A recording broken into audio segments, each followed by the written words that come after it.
This is Amy Chan from CakeDecoratingSchool.com, and if you like cake decorating, you're in the right place. If you're interested in these products, check out the links in the description. In this video, we're talking about fondant. What is it? We use it to decorate cakes. It's beautiful, it's lovely, and it can allow you to achieve a lot of effects that you can't necessarily do with buttercream.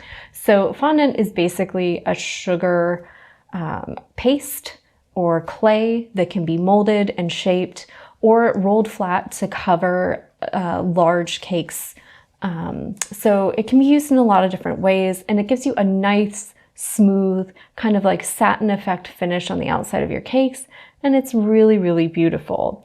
If you're in places that are really hot and humid and buttercream becomes problematic, it's a great way to cover your cakes and ensure that they're able to stay out for a whole event, be transported, etc. It offers an extra layer of protection also for really complex designs in that it holds the moisture in the cake and keeps it from evaporating out as quickly than more so say than if it's just coated with buttercream. So ideally it's both for the freshness and quality of the cake and also for the design impact. So there's a bunch of different reasons to use it, and it's basically a beautiful little sugar kind of clay. So anytime you're going to use some fondant, you want to make sure that it's warm and pliable so that it can be rolled or molded. Or in this case, I'm just going to add a little color, and I'm showing you how to color small amounts. So I'm just going to make a light kind of aqua color. And anytime I'm coloring fondant, if I'm kneading it or if I'm doing what I'm doing now, which is I'm going to put on some gloves. Just because it'll get really messy and be all over my hands otherwise. And I'm going to use just a little bit of vegetable shortening to keep things from sticking to myself, right? So when you're making small amounts of color, you want to do what's called the taffy pull, where you're pulling and folding, right? If we were doing larger amounts, we would take both of our hands and knead it and wad it back together. This is just a quick little way, right, to achieve color. And you can stop blending when you reach the desired effect. Marbled fondant is really popular. So if you don't mix it fully, you'll end up with some marbling and streaking in your designs. You can actually play with blending different colors together. Right? But you can see that liquid gel color, it works in really, really quickly, and it doesn't affect the consistency, right? So if you're really trying to make really dark colors, I would use a gel paste coloring versus a liquid gel. But for light to medium shades, the liquid gel are really great for coloring fondant. So anytime I do that, do my little taffy pull, I want to knead it back together. And then just make sure I'm working that fondant to really get out any creases or air pockets. That way when I go to roll it, I won't get any surprise air bubbles or little areas where that fondant isn't fully joined together. And I'll get a nice flat piece when I roll it out.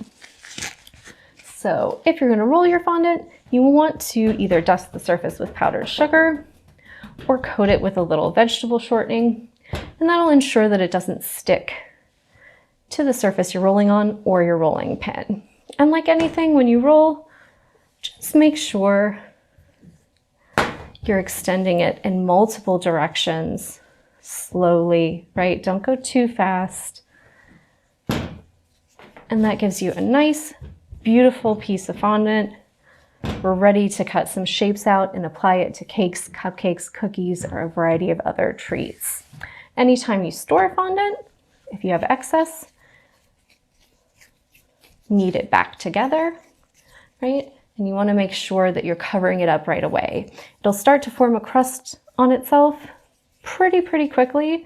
So if you have scrap when you're working on projects, always make sure you coat it in a little vegetable shortening, cover it in saran wrap, and then I keep a variety of just Ziploc bags on hand. And I'll put my excess or the colors I have ready for a project in that, and that gives it an extra layer, an extra barrier to keep it from starting to dry out.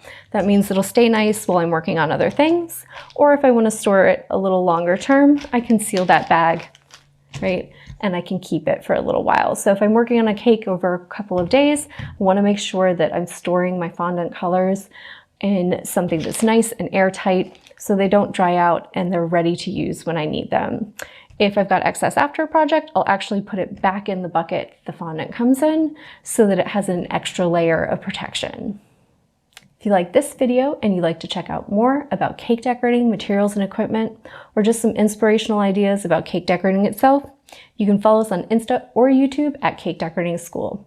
If you're interested in yearly membership and what it entails, you can find more information at www.cakedecoratingschool.com. And if you're interested in these products, you can check out the links in the description.